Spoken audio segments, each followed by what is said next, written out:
энэ дашрамын өдрийг тохиолдуулж манай Сумынгийн улс төрийн орлагчаар ажиллаж байсан Орондоо Төмөргөт энэ өдрийн дэрсэн ийм завшаан тохиолдсон явдал мөн Сумынгийнхаа хүндэт хэлчнээр бүртгэж үнэлэх болох ийм завшаан өнөөдөр тохиолдсныг та баяртайгаар мэдгэж байна. Сумын захирагч 1992 оны 2 дугаар сарын 9-ний өдрийн Моол уран тооттой хөрөмжаар Орондоо Төмөргөт таныг Өднөрөнд тунгалдсан Баатар Бэзин Яваны нэрмжид хэлийн 4 дугаар Сумынгийн хүндэт дайчин болсныг баяртайгаар уламжлая.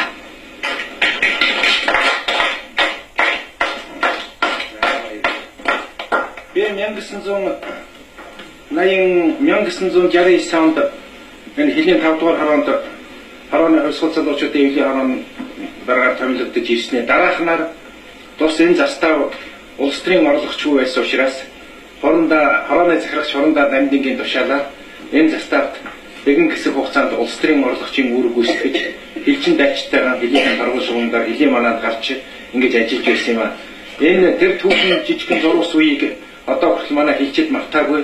Өнөөдөр нүүр учирч байгаа юм хүчит надад ийм өндөр хүндэтгэл хүлээж байгаа юм. Манай хэлчин дайчид, офицерууд, гэр бүлийн хүмүүсүүд танай хамт олонд халуун баяр талархал хүргье.